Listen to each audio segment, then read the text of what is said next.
What's going on, YouTube? This is Jake Butt, tight end from the University of Michigan and current Denver Bronco. It is my honor to be here and introduce JP Brady 12 official YouTube channel. So tune in. Don't forget to like and subscribe. Drop a comment. We'd love to hear it. So JP Brady 12, remember the name. Yo, what's going on, guys? It's JP Brady 12, and obviously last weekend, we didn't have NFL football, but the XFL is back for its second edition, and we got some football this weekend. As we'll roll some highlights, I'll talk a little bit about what I did like, what I didn't like, and at the end, I'm going to pick my team. So I really did like that they decided to have 8 teams and not, 20 million teams, and try to straight up compete with the NFL.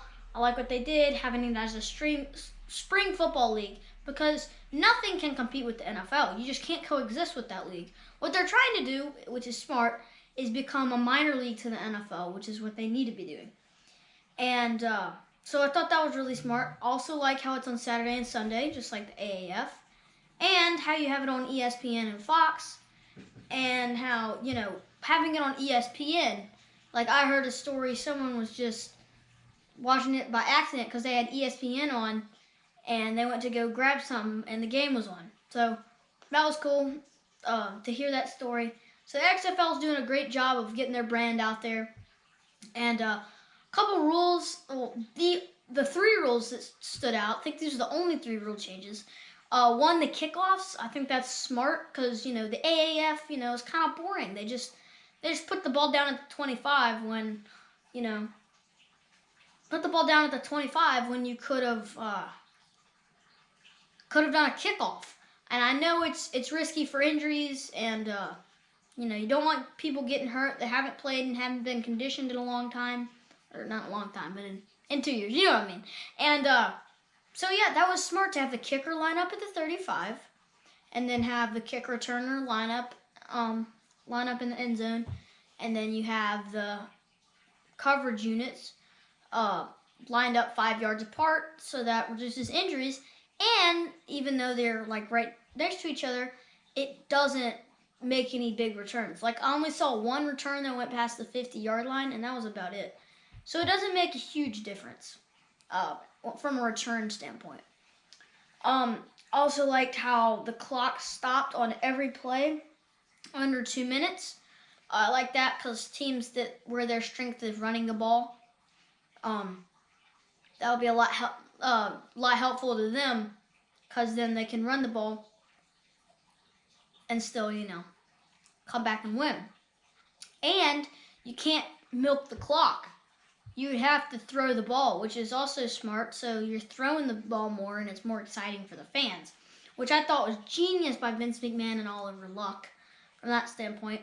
And then we also have the rule where you can go for 1, 2, and 3. I saw mostly 1-point conversions, a couple of 2-point conversions. I think 2 is the least worth it, because it's from the 5-yard line for 2 points. And I think that's a little I think that's a little far too out for 2 points. So for me, honestly, my team would go for 1. And I heard that some coach is going to attempt 3-pointers when his team scores a defensive touchdown to gain the momentum. So I don't believe I saw any 3-point conversions this week, but hopefully we can see some in a couple weeks with this league, unfolding right before our eyes. And let's see, talk about the things I didn't like. I'll start with, they didn't have a lot of big coaching names, other than Bob Stoops and maybe, I guess you could say, Jim Zorn. But that's what the AAF has. They have those big names like Rick Neuheisel and Steve Spurrier. Like, those are a little bit bigger names than Jim Zorn and Bob Stoops. Just a little bit. But I think they probably could have had better coaches, just because the players were a little bit better than the AAF. At least the quarterbacks. Were. And yeah. I think that, for me, I think there's only a couple teams that are going to be really good, and the rest are probably going to be bad.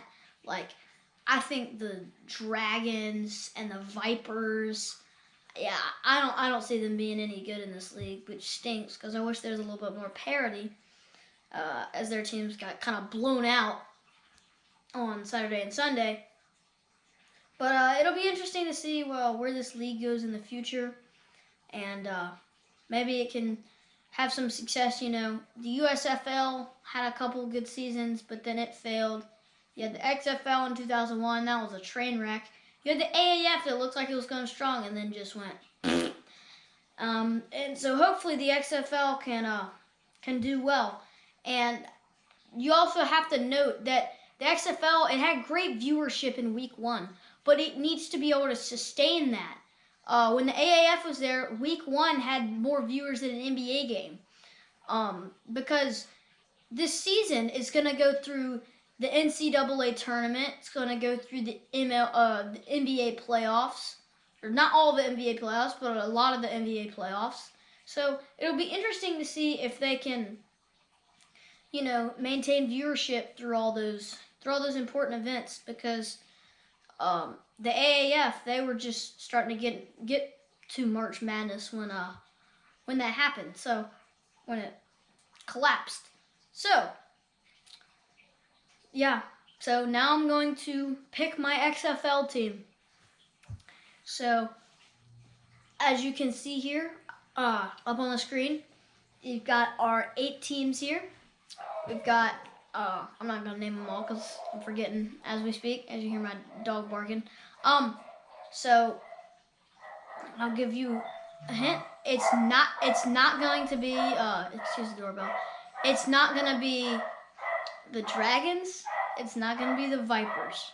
It's not gonna be the Battlehawks. It's not gonna be the Renegades. It's not gonna be the Guardians. It's not gonna be the Roughnecks. It is going to be the DC Defenders. Let's go, Defenders. See you guys. Peace out. JP Brady 12. Remember the name. Go Defenders. I was with you. If I'm St. Louis, when I played football, I didn't care how the punter was. We didn't even want to see the punter hit the field, and he's punted the ball way too many times if you're St. Louis. This is another laser. I concur, but whenever the wide receivers drop balls, you need a punter to save you with a perfect. What is he doing? What in the world? Hey, Pat almost ran out there and downed it himself. Oh, that was the perfect. Just stay off the ball. Just don't even touch it. Mark Quick just hit a perfect punt. Just don't even touch it, buddy. Wow, it went right through the wickets on Gerard Hurd. First down on the 35-yard line. What? So it goes from inside the 1 out.